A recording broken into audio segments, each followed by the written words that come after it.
হাসান বসরি রহমতুল্লাহি আলাইহি তিনি বলেন, কুকুরের ভিতরে ৩ নাম্বার ভালো গুণ হলো কুকুর তার মনিবের জন্য রাত জেগে পাহারাদারি করে। যদি কোনো মুসলমান যদি তার মালিকের জন্য রাত জেগে পাহারাদারি করে, রাত জেগে কিয়ামুল লাইল করে, তাহাজ্জুদের নামাজ পড়ে, নফল ইবাদত করে, বন্দেগী করে, এই ব্যক্তি সাধারণ কোনো মুসলমান থাকবে না। এই ব্যক্তি একজন খালেস আল্লাহর ওলিতে রূপান্তরিত হয়ে যাবে। আল্লাহ রাব্বুল আলামিন কোরআনুল কারীমের মধ্যে বলেছেন, আল্লাযীনা ইয়াযকুরুনাল্লাহা কিয়ামান ওয়া কুউদান ওয়া আলা জুনুবিহিম ওয়া ইয়াতাফাক্কারুনা ফি খালকিস সামাওয়াতি ওয়াল আরদ। আল্লাহ তাআলা আল্লাহর ওলিদের বৈশিষ্ট্য উল্লেখ করতে গিয়ে বলেন, যারা আল্লাহর ওলি হবেন তারা রাত জেগে ইবাদত বন্দেগী করে। কি করে? তারা রাত জেগে ইবাদত বন্দেগী করে। এটা হচ্ছে আল্লাহর ওলিদের বৈশিষ্ট্য। আর এই গুণটা কার ভিতরে রয়েছে? কুকুরের ভিতরে রয়েছে। কুকুর তার মনিবের জন্য রাত জেগে পাহারাদারি করে। রাত জেগে কি করে? পাহারাদারি করে। কোন মুমিন যদি আল্লাহর জন্য রাত জেগে থাকে, ইবাদত আর বন্দেগী করে, সে কি সাধারণ মানুষ থাকবে না? আল্লাহর ওলিতে রূপান্তরিত হয়ে যাবে। আল্লাহর ওলিতে রূপান্তরিত হয়ে যাবে। ৪ নাম্বার গুণ হচ্ছে, কুকুরকে যতই প্রহার করুক না কেন তার মনিব, সে মনিবের বাড়ি ত্যাগ করে যায় না। দেখবেন কুকুরকে মনিব মারছে, তার ছোট্ট মাসুম সন্তান মারছে, মনিবের স্ত্রী গরম পানি তার মাথায় ঢেলে দিচ্ছে, তারপরে দেখবেন যে এই কুকুর মনিবের বাড়ি ত্যাগ করে চলে যায় না। মনিবের পক্ষ থেকে যতই কষ্ট আসুক না কেন, কষ্টগুলো সহ্য করে মনিবের বাসায় অবস্থান করে। একজন খালেস আল্লাহর ওলির বৈশিষ্ট্য হচ্ছে, সে সুখে থাক দুঃখে থাক, সুখ দেওয়ার মালিককে, দুঃখ দেওয়ার মালিককে, আওয়াজ দিয়ে বলেন দুঃখ দেওয়ার মালিককে। তো সুখ আর দুঃখ দেওয়ার মালিক হচ্ছে আল্লাহ সুবহানাহু ওয়া তাআলা। আল্লাহর পক্ষ থেকে এই সুখ আসে, শান্তি আসে, দুঃখ বেদনা আল্লাহর পক্ষ থেকেই আসে। সবগুলোই সহ্য করে আল্লাহর উপরে রেজামন্দি, আল্লাহর উপরে সন্তুষ্ট থাকে। এই হচ্ছে খালেস আল্লাহর ওলির বৈশিষ্ট্য। কুকুরের ভিতরে এই গুণটা রয়েছে। জ্বর মাপার যন্ত্র আছে না? বিভিন্ন রোগকে নির্ণয় করার জন্য বিভিন্ন যন্ত্রপাতি আজকে আধুনিক বিজ্ঞানীরা আবিষ্কার করেছে। তো আমার ভিতরে ঈমান আছে কি নাই, এই ঈমান পরীক্ষা করার জন্য আজ থেকে 1400 বছর পূর্বে আমাদের বিশ্বনবী জনাবে মুহাম্মদ রাসূলুল্লাহ সাল্লাল্লাহু আলাইহি ওয়াসাল্লাম একটি মিটার দিয়ে গেছেন, পরীক্ষার যন্ত্র দিয়ে গেছেন। সাহাবী যখন জিজ্ঞাসা করলেন, ইয়া রাসূলুল্লাহ, আমার ভিতরে ঈমান আছে কি নাই আমি কিভাবে বুঝবো? নবীজি ওই সাহাবীকে বললেন, ইযা সাল্লাতকা হাসানাতুক ওয়া সাআতকা সাইয়্যাতুক ফা আনতা মুমিন।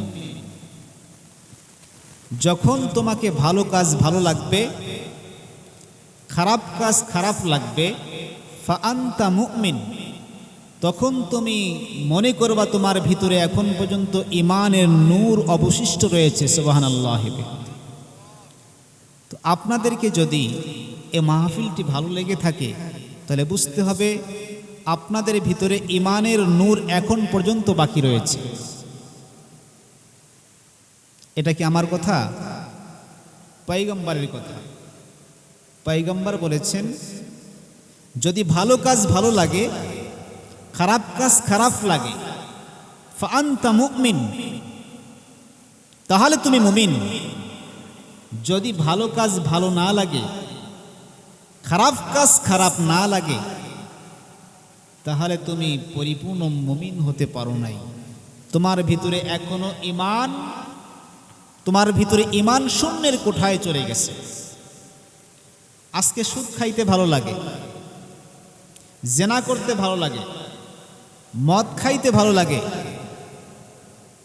জুয়া খেলতে ভালো লাগে, বিভিন্ন অশ্লীল অপকর্ম করতে ভালো লাগে, কিন্তু মাহফিলে এসে কোরআন শুনবো এটা ভালো লাগে না, কোরআন তেলাওয়াত শুনবো এটা ভালো লাগে না,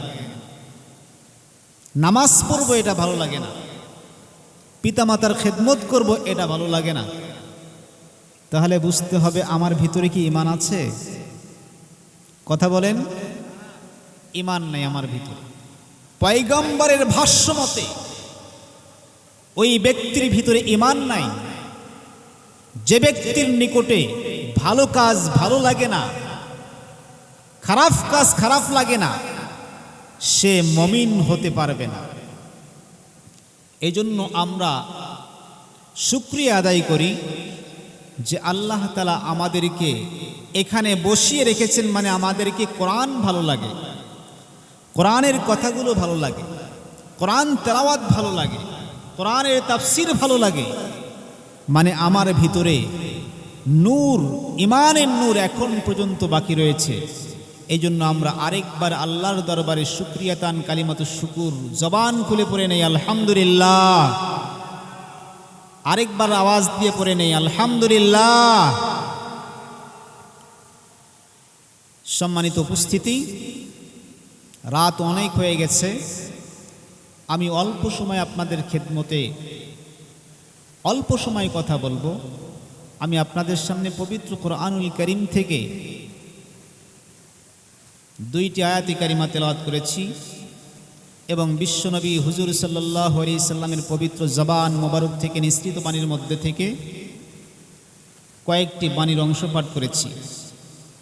আল্লাহ তাআলা যদি তৌফিক দান করেন, তেলাওয়াতকৃত আয়াতি কারিমা এবং পঠিত হাদিসকে সামনে রেখে অতি অল্প সময়ে আপনাদের খেদমতে কিছু কথা বলার চেষ্টা করব। মা তৌফিকি ইল্লা বিল্লাহ। সকলেই বলেন আমিন।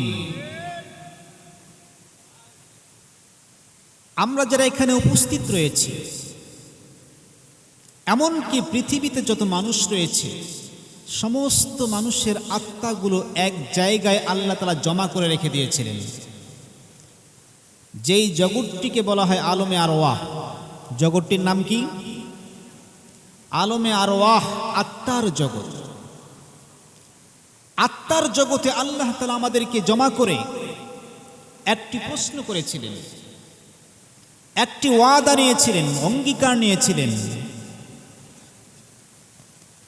ওয়াদাটা কি? আলাস্তু বিরব্বিকুম, আমি কি তোমাদের রব নই? যখন আল্লাহ তাআলা প্রশ্ন করলেন আমি কি তোমাদের রব নই, আমরা প্রত্যেক মানুষ, চাই মুসলিম হই চাই অমুসলিম হই, খ্রিস্টান হই আর বৌদ্ধ হই, যেই ধর্মের হই না কেন, আমরা প্রত্যেকেই আল্লাহ তাআলাকে রব বলে স্বীকার করে নিয়েছি। তবে সর্বপ্রথম আম্বিয়া আলাইহিস সালাতু ওয়াস সালামগণ আল্লাহকে রব বলে স্বীকার করে নিয়েছে। এরপরে সাহাবা কিরাম, তাবিঈন, তাবে তাবিঈন, এভাবে পর্যায়ক্রমে সমস্ত মানুষেরা আল্লাহ তাআলাকে রব বলে স্বীকার করে নিয়েছে। আমরাও আল্লাহকে রব বলে স্বীকার করে নিয়েছি। কোন জগতে? রুহের জগতে। কোন জগতে? রুহের জগতে আমরা আল্লাহ তাআলাকে রব বলে স্বীকার করে নিয়েছি। যখন আল্লাহ তাআলা আমাদের কাছ থেকে স্বীকারোক্তি নিয়ে নিলেন, আল্লাহ তাআলা আমাদেরকে পরীক্ষা করার জন্য ওই রুহের জগৎ থেকে ধীরে ধীরে আস্তে আস্তে দুনিয়ার জিন্দেগিতে পাঠিয়ে দিলেন। কেন? লিয়াবলুয়াকুম আইয়ুকুম আহসানু আমালা। দুনিয়াতে এসে কে ভালো আমল করতে পারে, মানে কে রবকে চিনতে পারে, রবের উপরে কারা অটল থাকতে পারে, এই পরীক্ষা করার জন্য আল্লাহ তাআলা সেই রুহের জগৎ থেকে আমাদের আত্মাগুলোকে ধীরে ধীরে পর্যায়ক্রমে দুনিয়ার জিন্দেগিতে পাঠিয়ে দিলেন। যারা এই দুনিয়ার জিন্দেগিতে এসে রবকে চিনতে পারবে, মালিককে চিনতে পারবে, খালেককে চিনতে পারবে, সেই হবে সফলকামী, সেই হবে জান্নাতি। আর যে রবকে চিনতে পারবে না, সে হবে নাকাম, সে হবে জাহান্নামী, সে কশ্চিন কালেও জান্নাতে যাইতে পারবে না। রবকে চিনতে হবে। দুনিয়াতে এসে রবকে চিনতে হবে। রবকে যদি আমরা চিনতে না পারি, দুনিয়া আমাদের বরবাদ হয়ে যাবে, আখিরাত আমাদের বরবাদ হয়ে যাবে। আজকে আমাদের সন্তানদেরকে আমরা বিভিন্ন ধরনের শিক্ষা দেই, শিক্ষা দেই কিনা? সব শিক্ষা দেই, সব শিখাই তাদেরকে, সকল জিনিসের সঙ্গে পরিচিত লাভ করে দেই, তবে রবের সঙ্গে আমরা পরিচয় লাভ করিয়ে দেই না। আমাদের সন্তানকে যদি আমরা রবের সঙ্গে পরিচয় না করিয়ে দেই, আমাদের সন্তান কি জান্নাতে যাবে? কথা বলেন, যাবে? আমরা সকলেই সন্তানকে ভালোবাসি, আমরা সকলেই সন্তানকে মহাব্বত করি, ভালোবাসি, কিন্তু আমার সন্তানকে আমি ঘাত ধাক্কা দিয়ে জাহান্নামের মধ্যে ফেলে দিচ্ছি। রবকে পরিচয় করাচ্ছি না মানে তাদেরকে আমি ঘাত ধাক্কা দিয়ে জাহান্নামের গর্তের মধ্যে ফেলে দিচ্ছি। কিসের মহাব্বত সন্তানের সঙ্গে? কি মহাব্বত আমাদের? আমার সন্তান জাহান্নামে যাচ্ছে, আমার বোন জাহান্নামে যাচ্ছে, আমার ভাই জাহান্নামে যাচ্ছে, আমার প্রতিবেশী জাহান্নামে যাচ্ছে, আমার অন্তরে কোনো ব্যথা নাই, আমার অন্তরে কোনো ব্যথা নাই, অথচ একজন মানুষকে বাঁচানোর ফিকির করতে হবে, আমার সন্তানকে বাঁচাইতে হবে, আমার ভাইকে বাঁচাইতে হবে, আমার প্রতিবেশীকে বাঁচাইতে হবে, সকল মানুষকে বাঁচানোর ফিকির করতে হবে। এই জিম্মাদারি আল্লাহ তাআলা প্রত্যেক মানুষদেরকে দিয়ে দিয়েছেন। এই জিম্মাদারি বড় এক জিম্মাদারি। মানুষকে বাঁচানোর ফিকির করা এটা অনেক বড় একটা জিম্মাদারি। আপনাদের কাছে একটা তথ্য দিয়ে যাই, আপনারা সকলেই জানেন কোরআনুল কারীমের ভিতরে সূরা কয়টা আছে? 114টি। 114 সূরার ভিতরে একটি সূরা রয়েছে যেই সূরার নাম সূরাতুন নামল। নামল মানে পিপিলিকা। নামল মানে কি? নামল মানে কি? আওয়াজ দিয়ে বলেন কি? পিপিলিকা। আল্লাহ তাআলা তার ঐশী গ্রন্থ কোরআনুল কারীমের মধ্যে পিপিলিকা নাম দিয়ে সূরা নাজিল করেছেন, যেই পিপিলিকার অস্তিত্ব আমাদের কাছে নাই। ক্ষুদ্রতম একটা প্রাণী, এই প্রাণীর নাম দিয়ে আল্লাহ তাআলা সূরা নাজিল করেছেন, সূরাতুন নামল। কেন কেন নাজিল করলেন এই সূরাতুন নামল? পিপিলিকা নাম দিয়ে কেন সূরা নাজিল করলেন? এর কারণটা আল্লাহ তাআলা সূরাতুন নামলের ভিতরে উল্লেখ করে দিয়েছেন। একবার সাইয়্যিদুনা সুলাইমান আলাইহিস সালাতু ওয়াস সালাম বিশাল একটা বাহিনী নিয়ে যাচ্ছে এক এলাকা দিয়ে। তার বাহিনীর ভিতরে হাতি, ঘোড়া, জিন, ইনসান সমস্ত প্রাণীগুলো তার বাহিনীতে ছিল। যখন এই বাহিনী যাচ্ছে, এমন একটা এলাকায় পৌঁছে গেলেন যেই এলাকার ভিতরে অনেক পিপিলিকার বাসা ছিল। যখন ওই এলাকার মধ্যে পৌঁছে গেলেন, গর্তের ভিতর থেকে একটা রানী পিপিলিকা বের হয়ে তার স্বজাতি ভাইদেরকে ডাক দিয়ে বললেন, ইয়া আইয়ুহান নামলু দুখুলু মাসাকিনাকুম লা ইয়াহতিমান্নাকুম সুলাইমান ওয়া জুনুদুহু ওয়া হুম লা ইয়াশউরুন। রানী পিপিলিকা গর্ত থেকে বের হয়ে তার স্বজাতি ভাইদেরকে লক্ষ্য করে বললেন, হে আমার স্বজাতি ভাইয়েরা, উদখুলু মাসাকিনাকুম, তোমরা তোমাদের গর্তের মধ্যে প্রবেশ করো। লা ইয়াহতিমান্নাকুম সুলাইমান ওয়া জুনুদুহু ওয়া হুম লা ইয়াশউরুন। যদি গর্তে প্রবেশ না করো তাহলে সুলাইমান পয়গম্বরের বিশাল বাহিনী আসছে, তার হাতিয়ার ঘোড়ার পায়ের তলে পড়ে তোমরা ধ্বংস হয়ে যাবে। এই একটা বাক্য পিপিলিকা বলেছিল। আল্লাহ তাআলা এই পিপিলিকার এই কথাটাকে এত পছন্দ করেছেন, এত পছন্দ করেছেন, আল্লাহ তাআলা পিপিলিকার এই কথাকে কোরআনুল কারীমের ভিতরে আয়াত বানিয়ে সূরায় একটা নাজিল করে দিয়েছেন। সুবহানাল্লাহি ওয়া বিহামদিহি। স্বজাতির ভালোবাসা। পিপিলিকার ভিতরে কি ছিল? স্বজাতির ভালোবাসা ছিল। আমার স্বজাতি ধ্বংস হয়ে যাবে এটা তিনি চাননি, বাঁচানোর একটা চেষ্টা করেছে মাত্র। এই জন্য আল্লাহ তাআলা এই পিপিলিকার এই কথার কারণেই কোরআনুল কারীমের ভিতরে পিপিলিকার নাম দিয়েই আল্লাহ তাআলা সূরা নাজিল করে দিয়েছে। পক্ষান্তরে আসেন, আমাদের সমাজের মধ্যে আরেকটা প্রাণী রয়েছে। এই প্রাণীটিকে আরবিতে বলা হয় কালবুন। কি বলা হয়? কালবুন।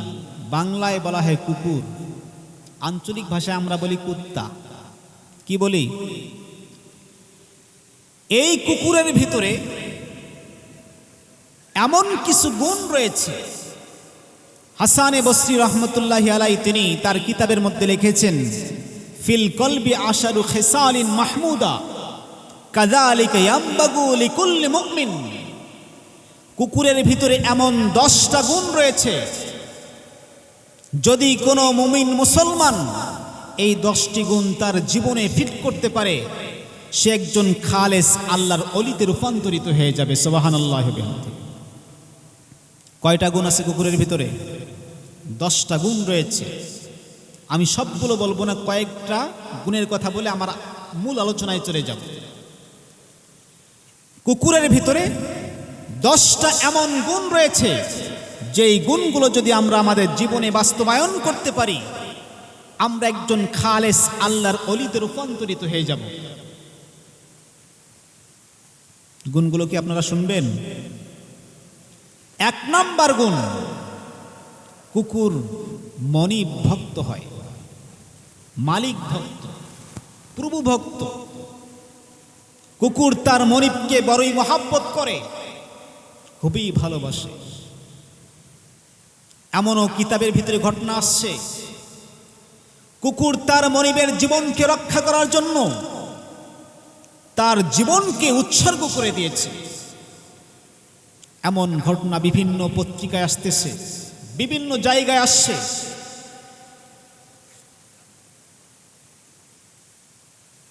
তো 1 নাম্বার গুণ, মনিব ভক্ত। কুকুরের ভিতরে কি আছে? মালিক ভক্ত। যদি কোনো মুসলমানদের মনিব কে? আওয়াজ দিয়ে বলেন, মুসলমানদের মালিক কে? আল্লাহ। মুসলমানদের মালিক হচ্ছে আল্লাহ। যদি কোনো মুসলমান আল্লাহকে মহাব্বত করে, আল্লাহকে ভালোবাসে, বলেন তো এ কি সাধারণ মানুষ থাকবে না আল্লাহর ওলি হয়ে যাবে? আল্লাহর ওলি হয়ে যাবে। তাহলে 1 নাম্বার গুণ কি বললাম? মালিক ভক্ত। কুকুর তার মনিবকে বড়ই ভালোবাসে, মহাব্বত করে। আল্লাহর ওলি হযরত হাসান বসরি রহমতুল্লাহি আলাইহি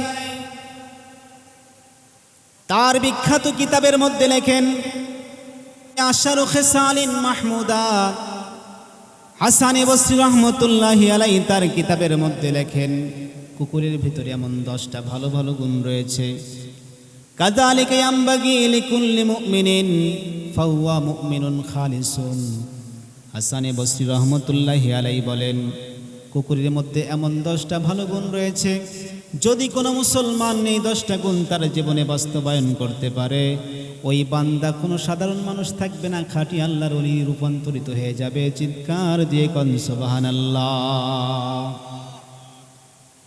1 নাম্বার গুণের কথা তিনি লিখেছেন, কুকুর তার মনিবকে বড়ই ভালোবাসে, মনিব ভক্ত হয় কুকুর।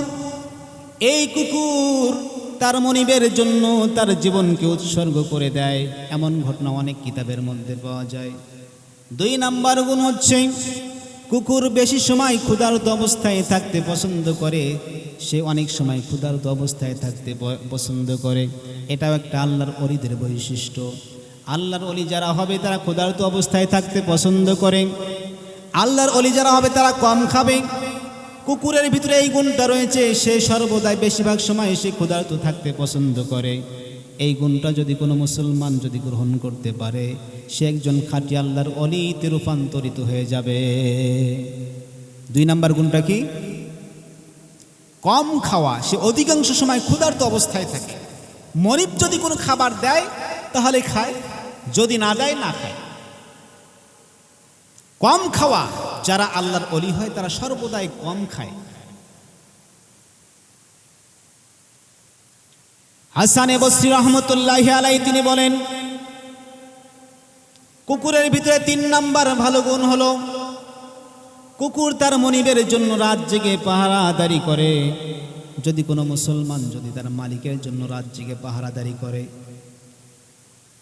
রাত জেগে কিয়ামুল লাইল করে, তাহাজ্জুদের নামাজ পড়ে, নফল ইবাদত করে, বন্দি করে, এই ব্যক্তি সাধারণ কোনো মুসলমান থাকবে না। এই ব্যক্তি একজন খালেস আল্লাহর ওলিতে রূপান্তরিত হয়ে যাবে। আল্লাহ রাব্বুল আলামিন কোরআনুল কারীমের মধ্যে বলেছেন, আল্লাযীনা ইয়াযকুরুনাল্লাহা কিয়ামান ওয়া কুউদান ওয়া আলা জুনুবিহিম ওয়া ইয়াতাফাক্কারুনা ফি খালকিস সামাওয়াতি ওয়াল আরদ। আল্লাহ তাআলা আল্লাহর ওলিদের বৈশিষ্ট্য উল্লেখ করতে গিয়ে বলেন, যারা আল্লাহর ওলি হবেন তারা রাত জেগে ইবাদত বন্দি করে। কি করে তারা? রাত জেগে ইবাদত বন্দি করে। এটা হচ্ছে আল্লাহর ওলিদের বৈশিষ্ট্য। আর এই গুণটা কার ভিতরে রয়েছে? কুকুরের ভিতরে রয়েছে। কুকুর তার মনিবের জন্য রাত জেগে পাহারাদারি করে। রাত জেগে কি করে? পাহারাদারি করে। কোন মুমিন যদি আল্লাহর জন্য রাত জেগে থাকে, ইবাদত আর বন্দেগী করে, সে কি সাধারণ মানুষ থাকবে না? আল্লাহর ওলিতে রূপান্তরিত হয়ে যাবে। আল্লাহর ওলিতে রূপান্তরিত হয়ে যাবে। 4 নাম্বার গুণ হচ্ছে, কুকুরকে যতই প্রহার করুক না কেন তার মনিব, সে মনিবের বাড়ি ত্যাগ করে যায় না। দেখবেন কুকুরকে মনিব মারছে, তার ছোট্ট মাসুম সন্তান মারছে, মনিবের স্ত্রী গরম পানি তার মাথায় ঢেলে দিচ্ছে, তারপরে দেখবেন যে এই কুকুর মনিবের বাড়ি ত্যাগ করে চলে যায় না। মনিবের পক্ষ থেকে যতই কষ্ট আসুক না কেন, কষ্টগুলো সহ্য করে মনিবের বাসায় অবস্থান করে। একজন খালেস আল্লাহর ওলির বৈশিষ্ট্য হচ্ছে, সে সুখে থাক দুঃখে থাক, সুখ দেওয়ার মালিককে, দুঃখ দেওয়ার মালিককে, আওয়াজ দিয়ে বলেন দুঃখ দেওয়ার মালিককে। তো সুখ আর দুঃখ দেওয়ার মালিক হচ্ছে আল্লাহ সুবহানাহু ওয়া তাআলা। আল্লাহর পক্ষ থেকে এই সুখ আসে, শান্তি আসে, দুঃখ বেদনা আল্লাহর পক্ষ থেকেই আসে। সবগুলোই সহ্য করে আল্লাহর উপরে রেজামন্দি, আল্লাহর উপরে সন্তুষ্ট থাকে। এই হচ্ছে খালেস আল্লাহর ওলির বৈশিষ্ট্য। কুকুরের ভিতরে এই গুণটা রয়েছে। এইভাবে 10টা গুণ কুকুরের ভিতরে রয়েছে। যেই গুণগুলো যদি কোনো মুমিনের ভিতরে থাকে, ওই মুমিন একজন খালেস আল্লাহর ওলিতে রূপান্তরিত হয়ে যাবে। কিন্তু কথা হচ্ছে, হাসানে বসরি রহমতুল্লাহি আলাইহি তিনি তার কিতাবের মধ্যে লিখেছেন যে এত সুন্দর সুন্দর গুণ থাকা সত্ত্বেও আজকে কুকুর সমাজের ভিতরে নিকৃষ্ট প্রাণী। এর মূল কারণ হলো কুকুরের ভিতরে 2টা খারাপ গুণ রয়েছে। কয়টা খারাপ গুণ রয়েছে? 2টা খারাপ গুণ রয়েছে। 1 নম্বর খারাপ গুণ হচ্ছে, কুকুরের ভিতরে নির্লজ্জতা বেশি, বেহেয়াপনা বেশি। 2 নম্বর খারাপ গুণ হচ্ছে, কুকুরের ভিতরে স্বজাতির কোনো ভালোবাসা নাই। এর চাক্ষুষ প্রমাণ আপনারা দেখবেন, এই জায়গায় একটা গরু পড়ে মরে আছে, একটা কুকুর সেই গরুকে খাচ্ছে। এমন সময় যদি অন্য কোনো কুকুর ওই গরু খাওয়ার জন্য আসে, দেখবেন প্রথম কুকুরটি খাওয়া বাদ দিয়ে দ্বিতীয় কুকুরটিকে আক্রমণ করে। দেখছেন কিনা আপনারা?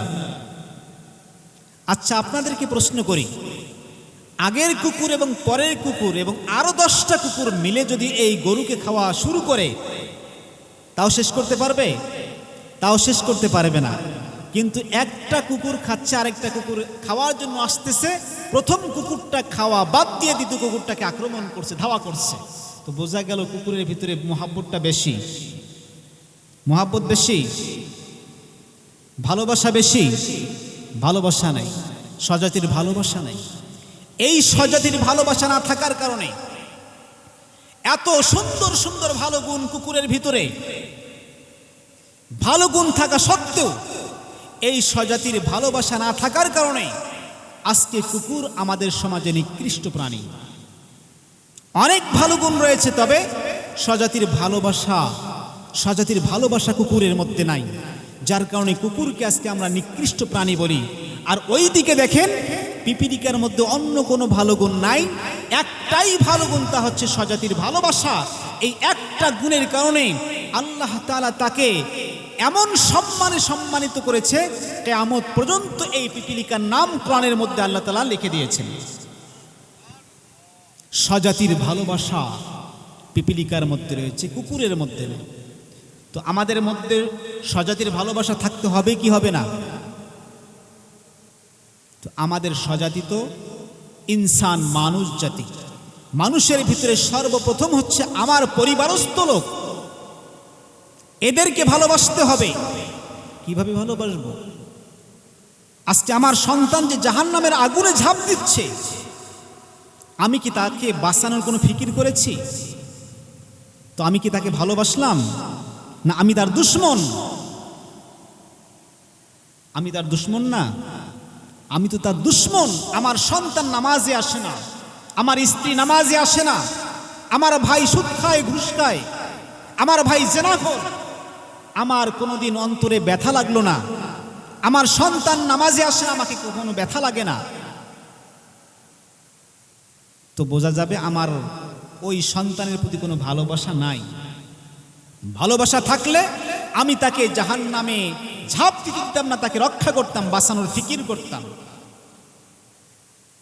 আজকে আমাদের সন্তানকে আমরা বাঁচানোর যে ফিকির করি না, এর কারণে কিয়ামতের ময়দানে এই সন্তান কিয়ামতের ময়দানে আল্লাহ তাআলার দরবারে আমাদের বিরুদ্ধে নালিশ করবে।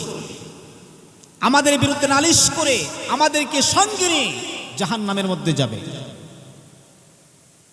আজকে আমাদের সন্তানদেরকে আমরা মনিব চিনাই না, রবকে চিনাই না, রবের পরিচয় আমরা লাভ করাই না। রবের পরিচয় লাভ না করলে আমার সন্তান জাহান্নামে যাবে। কবরে যখন রাখা হবে, প্রথম নাম্বার প্রশ্নই করা হবে, মার রব্বুকা, তোমার রব কে ছিল? যখন এই সন্তানকে কবরের মধ্যে রাখা হবে, 3টি কাপড়ে প্যাকেট করে আমাদের লাশটাকে যখন রাখা হবে, রবের প্রশ্ন করা হবে সর্বপ্রথম। আর এই কবরটা তো এত ভয়ঙ্কর কবর, এত ভয়ঙ্কর জগৎ, এখানে যারা যাবে তারা ছাড়া আর কেউ বুঝবে না এই কবরটা কত ভয়ঙ্কর জগৎ হতে পারে। এই কবর প্রত্যেক দিন আওয়াজ দিয়ে বলে, আনা বাইতুল খলওয়া, আনা বাইতুল জুলমা, আনা বাইতুল ওয়াহদা, আনা বাইতুল আসওয়াদ।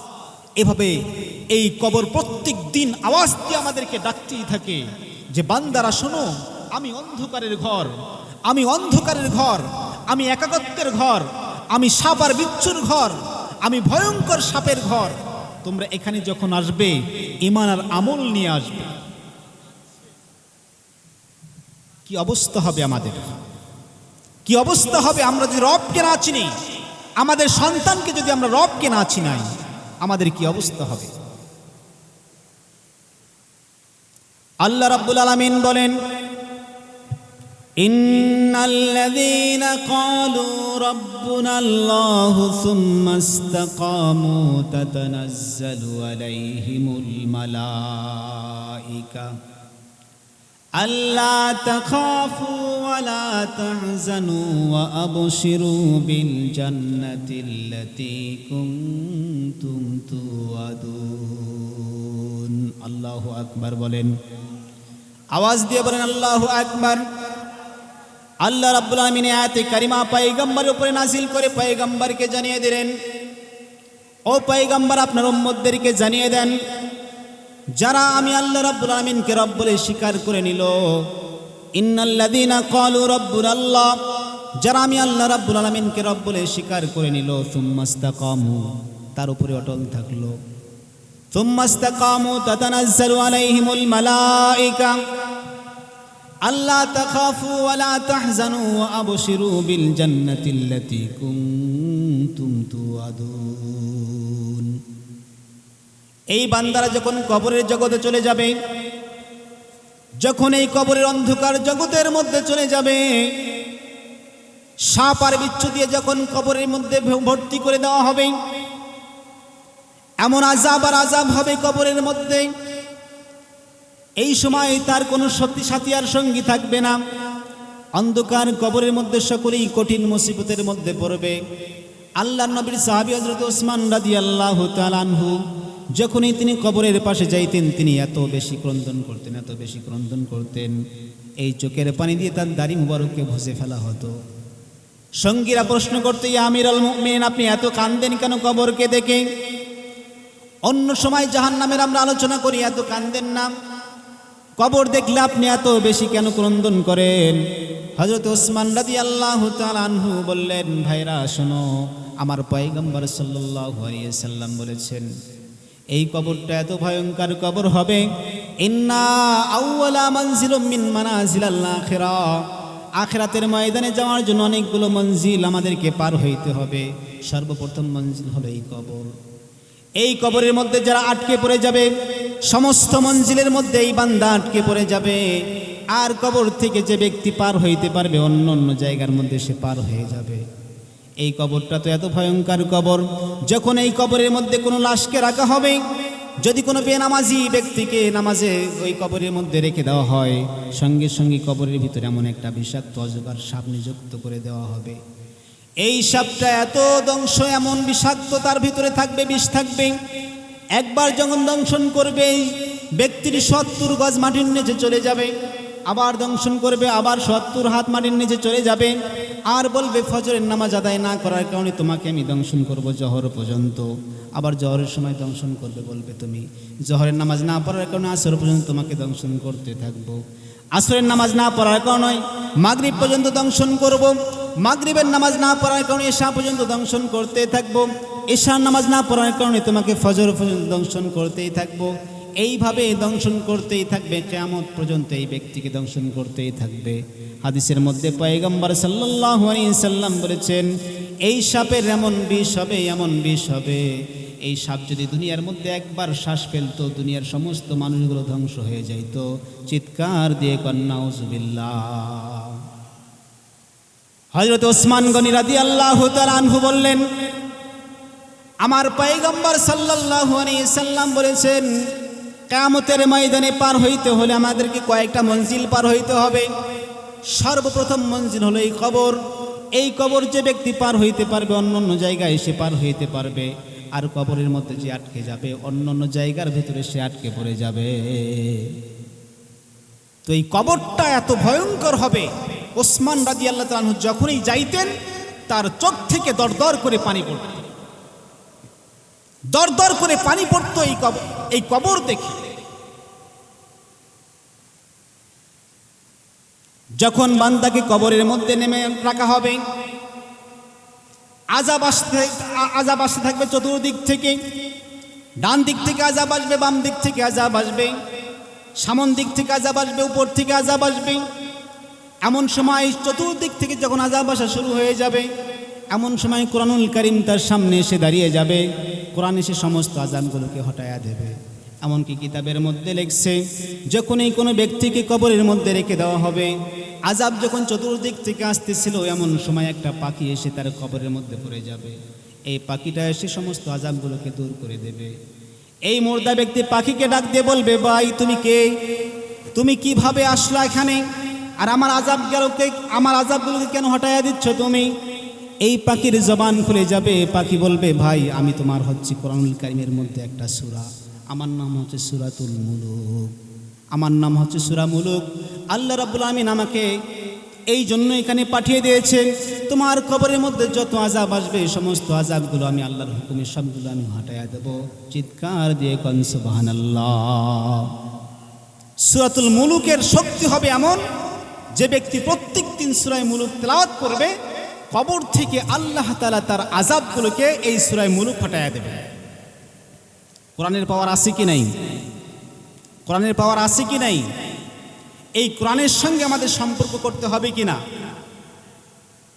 কবরের আযাব থেকে বাঁচতে গেলে কোরআনের সঙ্গে আমাদের সম্পর্ক করতে হবে। এর বিকল্প কোনো আমাদের রাস্তা নাই, বিকল্প কোনো রাস্তা নাই।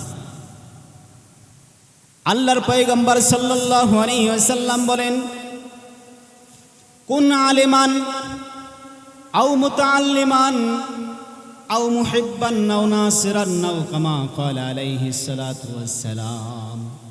আল্লাহর পয়গম্বর বিশ্বনবী সাল্লাল্লাহু আলাইহি ওয়াসাল্লাম তিনি বলেছেন, তোমরা প্রত্যেকে আলেম হয়ে যাও। যদি আলেম না হইতে পারো, আও মুতাআল্লিমান, তোমরা আলেমদের ছাত্র হয়ে যাও। যদি আলেমের ছাত্র না হইতে পারো, আও নাসিরান, তোমরা আলেমদেরকে সাহায্যকারী হয়ে যাও। তোমরা যদি সাহায্যকারী না হইতে পারো, 4 নম্বর আরেকটা অপশন আমাদের পয়গম্বর রেখে দিয়েছে, আও মুহিব্বান, তোমরা মুহিব্বান হয়ে যাও, আলেমদেরকে ভালোবাসো, মহাব্বত করো।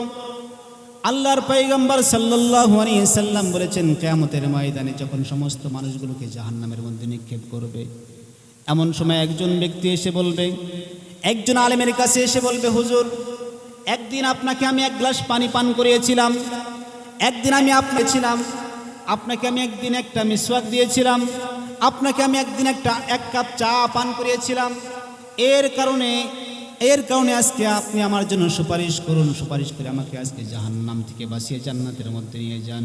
এ আলেম যখন আল্লাহর কাছে সুপারিশ করবে, সঙ্গে সঙ্গে আল্লাহ তাআলা আলেমের সুপারিশ গ্রহণ করে ওই ব্যক্তিকে জান্নাত দান করে দেবে। চিৎকার দিয়ে কোন সুবহানাল্লাহ। মুহাব্বতের কারণে, আলেমকে যদি মুহাব্বত করা হয়, এর কারণে আল্লাহ তাআলা কিয়ামতের দিন হাজার হাজার মানুষকে জাহান্নাম থেকে বের করে জান্নাতের মালিক বানিয়ে দেবে। এই জন্য আমাদের পয়গম্বর বলেছেন, তোমরা আলেম হয়ে যাও।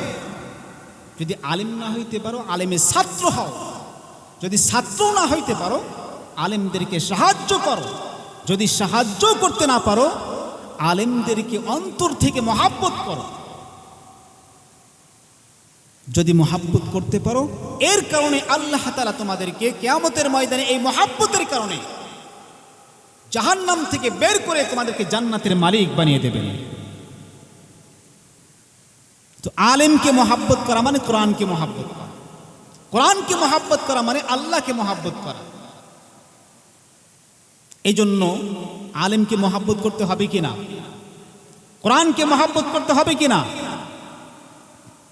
কোরআনের কি দাম আমাদের পয়গম্বর বলেছেন, যদি কোনো ব্যক্তি কোরআন হেফজ করে, মুখস্থ করে, ওই ব্যক্তিকে কাল কিয়ামতের ময়দানে জান্নাতের ভিতরে এত বড় একটা অট্টালিকা দান করবেন, যে অট্টালিকা তালা গনে শেষ করতে পারবে না। সুবহানাল্লাহ। যদি কোনো পিতামাতা তার সন্তানকে কোরআন শিখায়, কিয়ামতের ময়দানে এই পিতামাতার মাথার মধ্যে এমন 2টা নূরের তাজ পরিধান করে দেওয়া হবে, যেই নূরের তাজের আলো এত বেশি হবে যে সূর্য, আমাদের পৃথিবীর যে সূর্য রয়েছে, এই সূর্যের আলো এই তাজের নিকটে একেবারে নিষ্প্রভ হয়ে যাবে। এত আলোকিত হবে এই তাজটি, এই মাথার মুকুটটি। তো পিতামাতার যদি এত সম্মান হয়, যেই সন্তান কোরআন তেলাওয়াত করে, এই সন্তানের কিরকম দাম হতে পারে, কিরকম দাম হতে পারে এই সন্তানের। এই জন্য তো আমাদের পয়গম্বর বলেছেন, কোন আলেমান, তোমরা আলেম হয়ে যাও, আও মুতাআল্লিমান, তোমরা ছাত্র হয়ে যাও, আও মুহিব্বান, তোমরা সাহায্যকারী হয়ে যাও, আও মুহিব্বান, তোমরা আলেমদেরকে মহাব্বতকারী হয়ে যাও। 1 নাম্বার আমাদের পয়গম্বর বলেছেন, তোমরা প্রত্যেকেই আলেম হয়ে যাও। 2 নাম্বার বলেছেন, তোমরা আলেমদের ছাত্র হয়ে যাও। 3 নাম্বার বলেছে, তোমরা আলেমদের সাহায্যকারী হয়ে যাও। 4 নাম্বার বলেছে, তোমরা আলেমদেরকে মহাব্বতকারী হয়ে যাও। তো 4টার মধ্যে আমাদেরকে থাকতে হবে কিনা? 4টার মধ্যে আমাদেরকে থাকতে হবে। কোরআনকে ভালোবাসেন, আলেমদেরকে ভালোবাসেন, যারা কোরআনের কথা বলে তাদেরকে ভালোবাসেন, আপনার জীবন আলোকিত হয়ে যাবে, আলোকিত হয়ে যাবে। কোরআন ছাড়া আমাদের বাঁচার কোনো রাস্তা নাই, কোরআন ছাড়া আমাদের বাঁচার কোনো রাস্তা নাই। আপনাদের ছোট্ট একটা কারগুজারি বলি। ভারতের ভিতরে একটা গ্রাম ছিল, মূর্খের গ্রাম।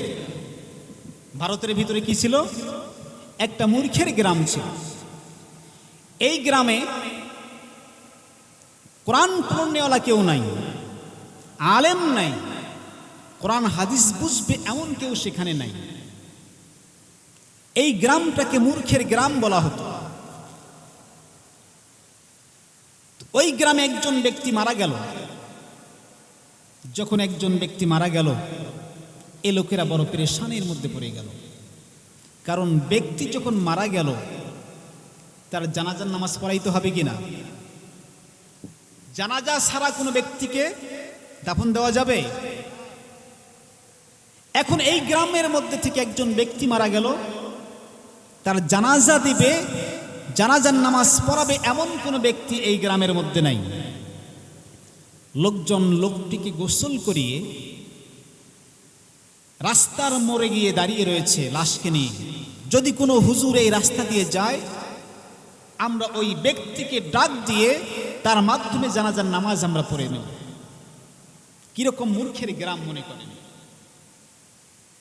লোকগুলো লম্বা টাইম পর্যন্ত দাঁড়িয়ে অপেক্ষা করতেছে কোনো হুজুর আসি কিনা।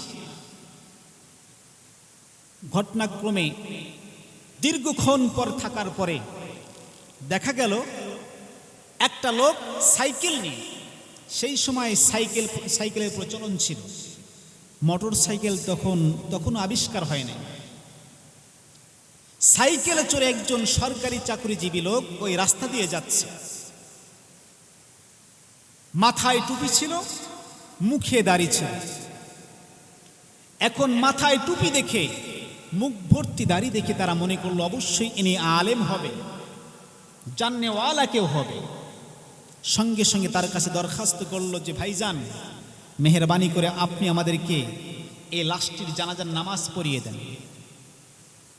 অন্যথায় আমরা জানাজাবিহীন এই ব্যক্তিকে দাফন করে দেব। কারণ আমাদের মধ্যে এমন কোনো ব্যক্তি নেই যে এই ব্যক্তিকে জানাজার নামাজ পড়ায় দেবে। এখন এই লোক অপারগ হয়ে তিনি চিন্তা করলেন, আমাদের পয়গম্বর বলেছেন একজন মুসলমানের যে 6টা হক রয়েছে তার ভিতরে একটা হচ্ছে ইত্তেবাউল জানায়েজ। যখন কোনো ব্যক্তি মারা যাবে তার জানাজার মধ্যে আমাদেরকে শরীক হতে হবে, এটা একটা মুসলমানের হক। লাভও রয়েছে। জানাজার নামাজ যদি কোনো ব্যক্তি জানাজার নামাজ আদায় করে, তার আমল নামার ভিতরে 1 কেরাত পরিমাণ সওয়াব দান করেন। আর যদি কেউ জানাজার পরে দাফন কার্যে শরীক হয়, আরো 1 কেরাত পরিমাণ সওয়াব আল্লাহ তাআলা তাকে দান করেন। সাহাবা কেরাম জিজ্ঞাসা করলেন, ইয়া রাসূলুল্লাহ মাল কেরাত, কেরাত কি জিনিস? নবীজি বললেন, কেরাত হচ্ছে 1 উহুদ পাহাড় পরিমাণ সওয়াব। সুবহানাল্লাহি বিহামদিহি। তো যে ব্যক্তি জানাজার নামাজ পড়লো এবং দাফন কার্যে শরীক হলো, তো ওই ব্যক্তির আমল নামার ভিতরে 2 কেরাত পরিমাণ সওয়াব পেয়ে গেল। এই কথা চিন্তা করে এই ব্যক্তিটি জানাজার নামাজ পড়ানোর জন্য দাঁড়িয়ে গেলেন, জানাজার নামাজ পড়াই দিলেন। জানাজার নামাজ পড়াই দিয়ে তিনি চলে গেলেন তার এলাকায়, তার কার্যালয়ে চলে গেলেন। সেখানে যাওয়ার পরে এখন দেখে তার পকেটের ভিতরে দামি কিছু কিতাব ছিল, কাগজ ছিল। এই কাগজগুলো তার পকেটের মধ্যে নাই। তো যখন কাগজ নাই দেখলো, তিনি মনে করলেন যে অবশ্যই এই কাগজগুলো এই কবরের মধ্যে পড়ছে। সঙ্গে সঙ্গে তিনি আবার ব্যাক করে ওই এলাকার মধ্যে চলে আসলেন। আসার পরে লোকজনদেরকে ডাক দিয়ে বলেন যে ভাইজান, আমি কিছুক্ষণ আগে এখানে জানাজার নামাজ পড়িয়েছি, লাশটাকে দাফন করেছি, কিন্তু লাশটাকে দাফন করতে গিয়ে কবরের ভিতরে আমার কিছু দামি কাগজ পড়ে গিয়েছে। এখন আমার এই কাগজগুলো না হলেই না, অবশ্যই আমাকে এই কাগজগুলো বের করতে হবে। এলাকার লোকজন বলে যে ভাইজান, আমরা তো মূর্খের গ্রামের লোক, আমরা তো কোনো মাসলা মাসাইল জানি না, কোরআন হাদিস আমরা জানি না। আপনি যদি সঠিক মনে করেন তো এই কবরটা খনন করে, এই কবর খনন করে আপনার কাগজগুলো আপনি বের করে নেন।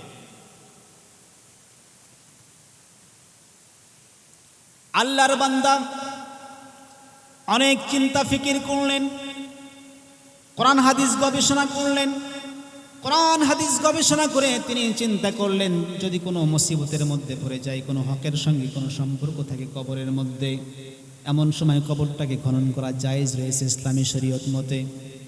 এ আল্লাহর বান্দা কবরটাকে যখনই খনন করার জন্য সামনে আগাইলেন, সামান্য কয়েকটা খাটলি যখন তুললেন, আল্লাহু আকবার, এই কবরের মধ্যে তিনি যখনই লক্ষ্য করলেন এই কবরটার কবর নাই, এই কবরটাকে আল্লাহ রাব্বুল আলামিন একটা জান্নাতের টুকরায় রূপান্তরিত করে দিয়েছেন। চিৎকার দিয়ে কোন সুবহানাল্লাহ।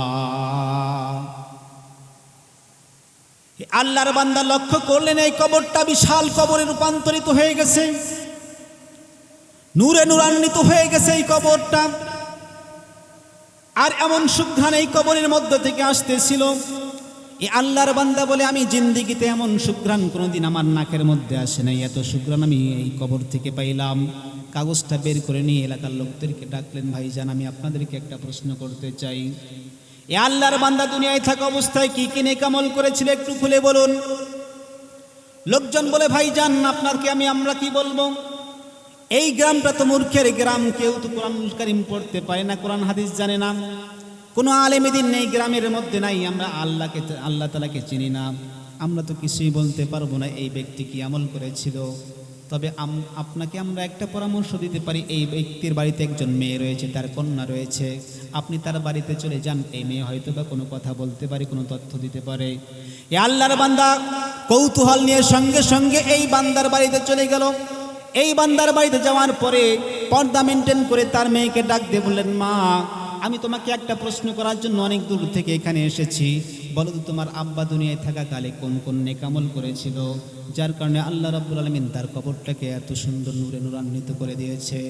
আল্লাহর বান্দি বলো, আঙ্কেল আমার আব্বা একজন গরিব দিন মজুর মানুষ, দুনিয়ার মধ্যে তিনি তেমন কোনো নেক আমল করতে পারে নাই, কোনো আলেম ছিলেন না, কোনো ছাত্র ছিলেন না, তিনি নামাজ পড়তেন না, তিনি তেমন কোনো নেক আমল করেন নাই, কোনো তাহাজ্জুদ কোনো কিছুই তিনি করেন নাই।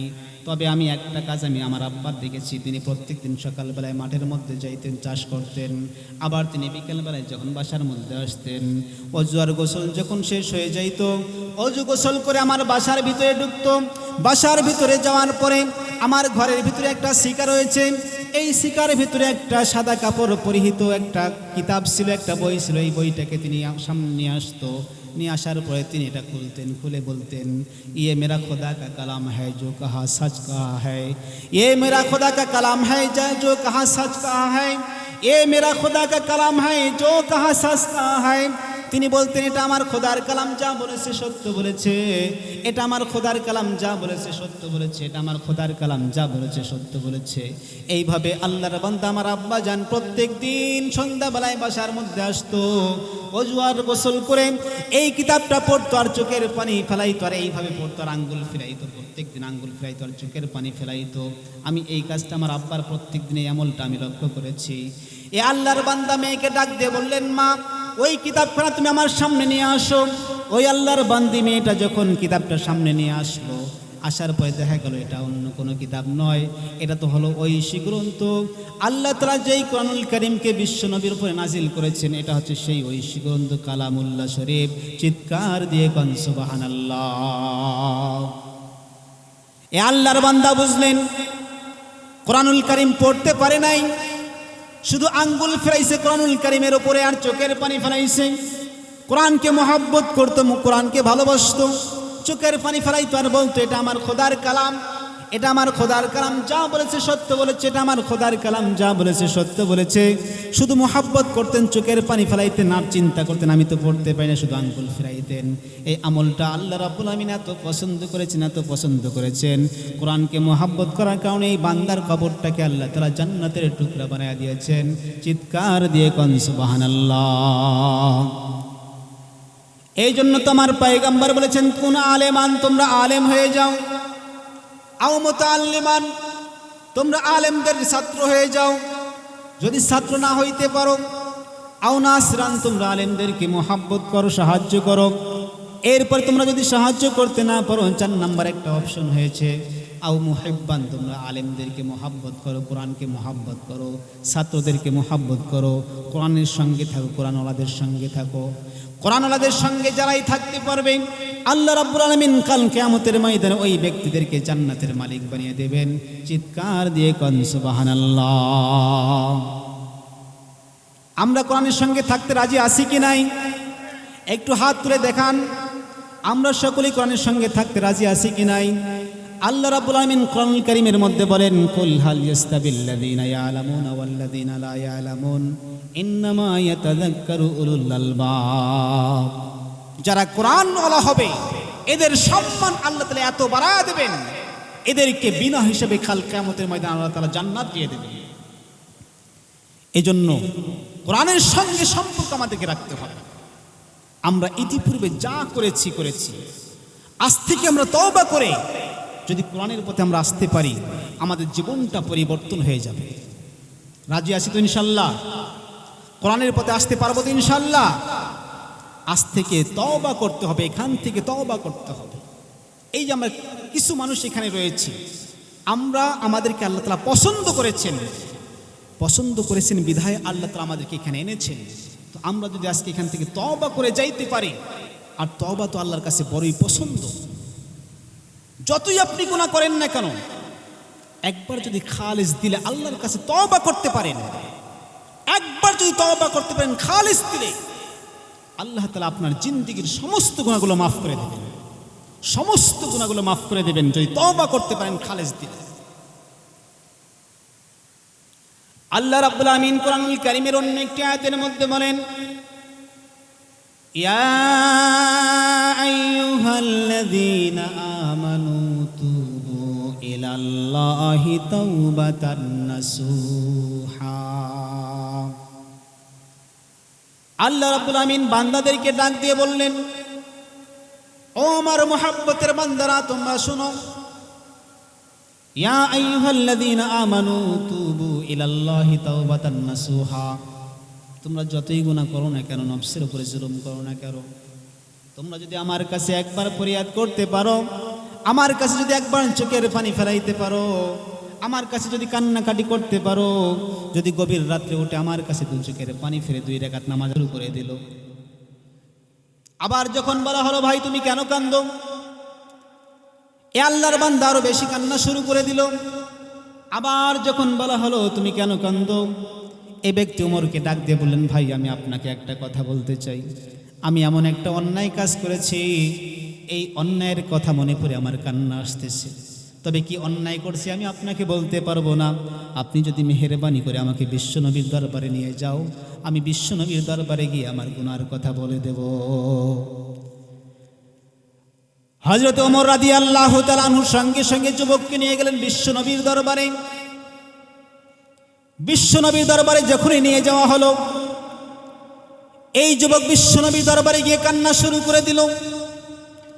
আমাদের পয়গম্বর সাল্লাল্লাহু আলাইহি সাল্লাম যুবককে ডাক দিয়ে বলেন, ভাই তুমি কেন কান্দো? যখনই বলা হলো কেন কান্দো, আরো কান্না বেশি করে দিল। আবার পয়গম্বর বলেন, যুবক তুমি কেন কান্দো? আরো বেশি কান্না শুরু করে দিল। আমাদের পয়গম্বর সাল্লাল্লাহু আলাইহি সাল্লাম যুবককে ডাক দিয়ে বললেন, আকাতালতা নাফসান, তুমি কি কাউকে হত্যা করেছো? এই যুবক বলেন, ইয়া রাসূলুল্লাহ, না না আমি কাউকে হত্যা করি নাই, অন্যায়ভাবে কাউকে হত্যা করি নাই। আশরাকতা বিল্লাহ, তুমি কি আল্লাহর সঙ্গে কাউকে শরীক করেছো? এই যুবক বলেন, না ইয়া রাসূলুল্লাহ আমি কাউকে শরীক করি নাই। তো আল্লাহর পয়গম্বর বলেন, তুমি কোন অন্যায় করেছো, কোন গুনাহ করেছো, কেন কাঁদছো তুমি? এই যুবক বলেন, ইয়া রাসূলুল্লাহ আমি পেশায় একজন নাব্বাস ছিলাম, আমি কাপন চুরি করতাম। যখনই কোনো মানুষ দুনিয়া থেকে বিদায় নিয়ে চলে যাইতো, কবরের মধ্যে আমি নামতাম, এই কবরের মধ্যে নেমে আমি কাপন চুরি করতাম। এই কাপনগুলো চুরি করে আমি বাজারে বিক্রি করে আমার সংসার চালাইতাম। তবে একটা কথা আপনাকে বলি ইয়া রাসূলুল্লাহ, এই তো গত সপ্তাহে মদিনার মধ্যে এমন একজন সুন্দরী রমণী মারা গেল। যখন এই সুন্দরী রমণী মারা গেল, আমার কাছে ইনফরমেশন আসলো, আমি সঙ্গে সঙ্গে গভীর রজনীতে অন্ধকারে চলে গেলাম কবরের স্থানে। কবরস্থানের মধ্যে যাওয়ার পরে আমি যখন এই কবরের মধ্যে নামলাম এই লাশটা থেকে কাফন চুরি করার জন্য, যখনই আমি কাফন নেওয়ার জন্য কবরের মধ্যে নামলাম, এক টান দিয়ে আমি কাফনটা তুলে নিয়ে যখনই চলে আসতেছি, শয়তান আমার ঘাড়ের মধ্যে সোয়ার হয়ে গেল।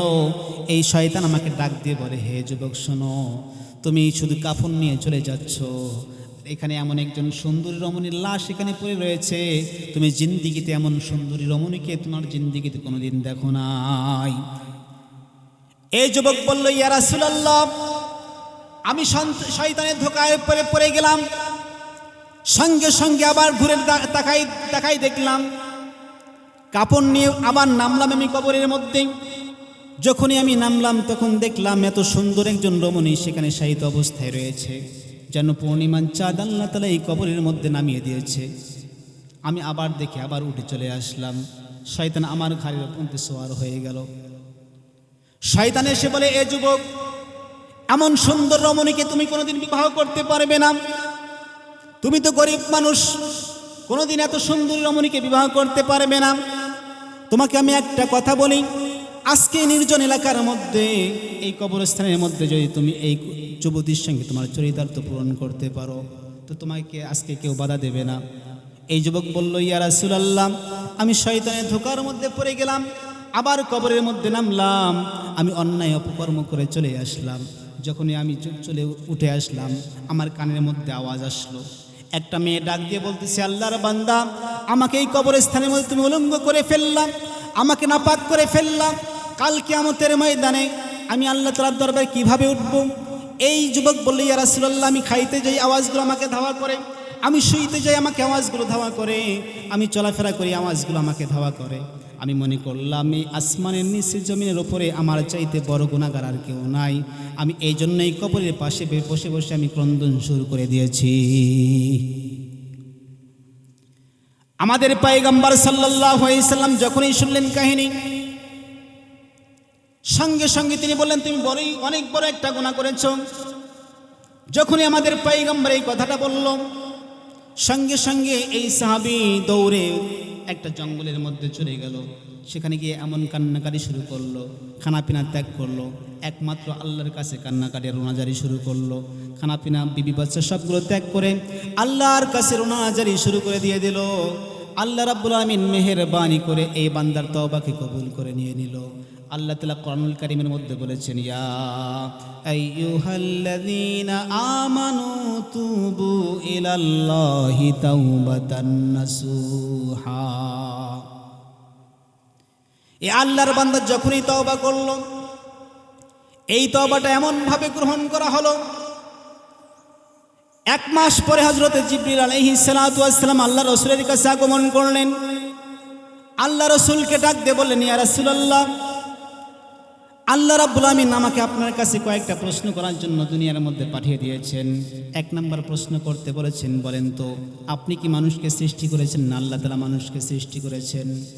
আমাদের পয়গম্বর বলেন, জিবরাইল তুমি কি বলো, আমি কেমন করে মানুষকে সৃষ্টি করব? আল্লাহ তাআলাই তো মানুষকে সৃষ্টি করেন।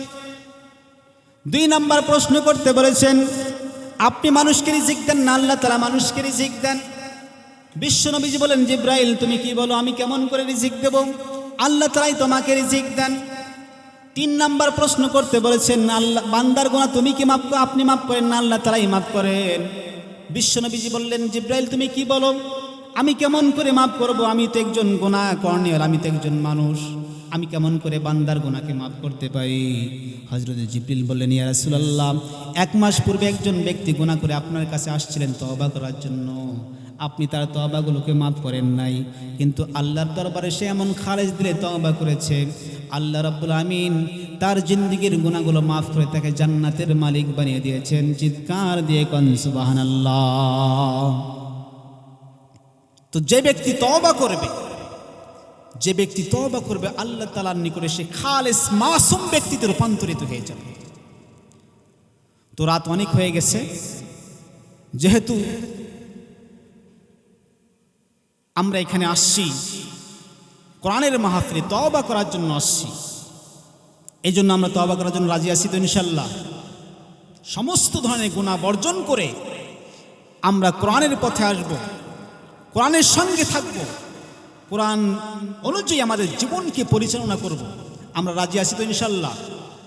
আর বিশেষ করে আপনাদের যে এই মাহফিলটা আজকে যে লক্ষ্যে আজকে মাহফিলটা আয়োজন করা হয়েছে তা হচ্ছে গরিব দুঃখীদেরকে সাহায্য করার জন্য একটি সংস্থা, এলাকার যুবক ভাইয়েরা যে একটা সংস্থা তৈরি করেছে, এই উদ্দেশ্যে আজকে এই মাহফিলটার আয়োজন করা হয়েছে। তো যেই সমস্ত যুবক ভাইয়েরা একটা উল্লেখযোগ্য একটা দামি কাজ নিয়ে তারা এই মাহফিলটার আয়োজন করেছে, এদের প্রত্যেককে আল্লাহ তাআলা একটা কোরআনের একটা অভিভাবক, একটা জিম্মাদার বানিয়ে দেন। সকলেই বলেন আমিন।